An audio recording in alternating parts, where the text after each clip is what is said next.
name is Ben Cole. We started Tailor on 10, my brother Alex and I, and his partner and fiancée Nika, in 2010.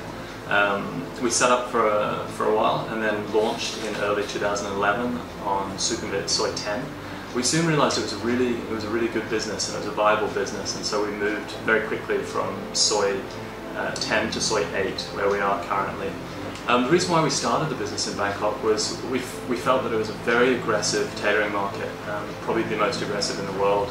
There's more tailors in Bangkok, I think, than anywhere else in the world, and we thought we could come in and take a share of that market and innovate and change the market up a little bit. I think we've proven that it's going really well, and it was a good choice. Well, I'd say the three things that inspired me most in relation to this business have probably been Mum, Alex and my mum, Lynn. She was a very talented seamstress, tailor. She made all of us, there were 5 kids in our family, she made us all clothes. And so I think we were always the best dressed kids in the playground. The other thing is probably Savile Row, the classic English tailoring street. We really aspire to be like those old cutters. Their attention to detail is excellent, a classic, all the heritage and history we really like. The other thing probably for me as well is coming from a film background, it is film. You know, the James Bond series, more recently, you know, Mission Impossible with Tom Cruise and how beautifully those suits are cut and designed. So I think, yeah, film is very inspirational for us.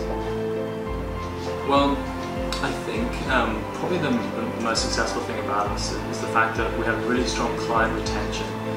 Probably about 50% of our clients return to us, and I think after careful thought that the reason for that is that we spend so much time with each client, and I really think that's very, very important. I think for us a given is the fact that everything is good quality, and if we say it's an Italian fabric, it's an Italian fabric, that's a given, but the fact that we spend up to 4 or 5 hours with each client really brings them back to us. The other thing I think we've really done quite well is we've innovated. We've changed this industry in Bangkok in terms of construction, in terms of having in-house tailors, in terms of fair trade, making sure all of our wages are paid every month rather than paying piecework to tailors, encouraging better work conditions. Our staff are paid bonuses, they're paid overtime, they're given free accommodation, things like that. So not only are we retaining staff, which is quite a tricky thing to do in Bangkok, I think, we're also retaining our customers. I think those things are making us quite successful in the business. Well, I think the very first challenge that we overcame was setting up in a very different country. We, as brothers, we grew up in Asia, so we do feel very close to Asia, particularly Southeast Asia. We grew up in the Philippines, so it wasn't a huge problem, but what was a problem was the language barrier. We got around that using translators and learning Thai ourselves, although I wouldn't say we speak excellent Thai. We can speak well enough to run a company. That's very important, I think, in Thailand. The other major thing that every entrepreneur faces, and we definitely faced, was the fact we had no money. We didn't want to give away a share of our business and bring a private investor in or venture capitalist or anything like that.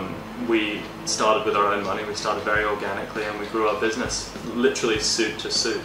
And I think you shouldn't be afraid to do that. It's a lot more work, and it means you're working till past midnight every day for 3.5 years, but it's worth doing because we've retained ownership. We own our company, every part of it. Other issues, working with your brother, it's interesting. We're a family business. We love each other, but it's a challenge for sure, which we overcome every day. In terms of tips for young entrepreneurs, I would say probably the #1 thing I've learned is don't be afraid to make mistakes. Don't be afraid to not have something perfect. Just do it. Get those sales in. Get your website up. Get things going. Create a demand. Create your marketing. And don't be afraid to not be absolutely perfect, because as long as you've got those sales, then you can build your company. I think I personally was afraid to make mistakes, and so was my brother. And as a company, we have made a lot of mistakes, and we probably, looking back, lost a lot of money. But in the long term, now what we do is we take risks, and you cannot get a reward without risk. And I think we're doing that really well now. You have to reinvest everything you make, and not go on holiday and spend it on things. You've got to reinvest until you get through that first sort of 3 to 5 years. We're at sort of the 3.5-year mark, and we're still investing every dollar that we make. But yeah, good luck. So please feel free to like our video. You can also check out our website, www.tailoron10.com, and yeah, like us. Thank you very much.